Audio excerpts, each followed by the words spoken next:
పులి దొరికిందని వస్తున్న పుకార్లను నమ్మొద్దని సిరిసిల్ల జిల్లా ఫారెస్ట్ అధికారి బాలమన్ తెలిపారు.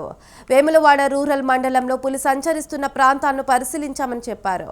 పులి సంచారంపై గ్రామాల ప్రజలు ఆందోళన చెందవద్దన్నారు. పొలాలకు వెళ్లే రైతులు తప్పనిసరిగా అటవీ శాఖ అధికారులు చెప్పే సూచనలు పాటించాలని సూచించారు. పులి జాడ కోసం వేములవాడ ప్రాంతంలో 3 బృందాలు ఏర్పాట్లు చేశామన్నారు. పంట పొలాలకు వెళ్లేవారు జాగ్రత్తగా ఉండాలని సూచించారు.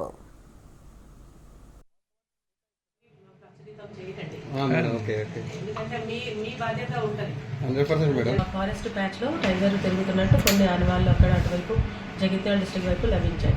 దాన్ని బట్టి అది ఇటువైపు కూడా తిరుగుతుందనే చుట్టుపక్కల గ్రామాల వాళ్ళ నుంచి దానికి ఎలాంటి నష్టం జరగకుండా అది సురక్షితంగా మళ్ళీ దాని స్థావరానికి వెళ్ళిపోవడానికి, అలాగే చుట్టుపక్కల గ్రామాల్లో ఉన్న ప్రజలకి కూడా దానివల్ల ఎలాంటి నష్టం జరగకుండా ఉండడానికి మేము ప్రతిరోజు టీములుగా మారి ఆ ఏరియా అంతా గాలింపు చేస్తుంది. ఇప్పటి వరకు మన వైపు మన డిస్టిక్ లో దానికి సంబంధించిన ఆనవాళ్ళు ఇంతవరకు కనబడలేదు. అపోహలు మేము తిరిగి చూసినది మాత్రం తెలిసిన తర్వాత మీకు చెప్తాం. మొత్తము మన వైపు 3 టీంలు ఉన్నాయి, వాళ్ళ జగిత్యాల వైపు 3 టీంలు. అలా కాకుండా వాళ్ళ రేంజ్ ఆఫీసర్స్ ప్లస్ డిఎఫ్ఓ తిరుగుతున్నారు, మన వైపు కూడా రేంజ్ ఆఫీసర్స్ అని డిఎఫ్ఓ. సోషల్ మీడియాలో ఇవాళ రేపు ఏంటంటే అవైలబుల్ ఉన్నాయి కావాల్సిన వీడియోలు, ఫోటోలు.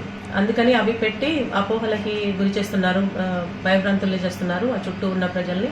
అలా చేయకూడదు. నిజంగా అది ఉన్నప్పుడు ఎవరికి హాని చేయదు.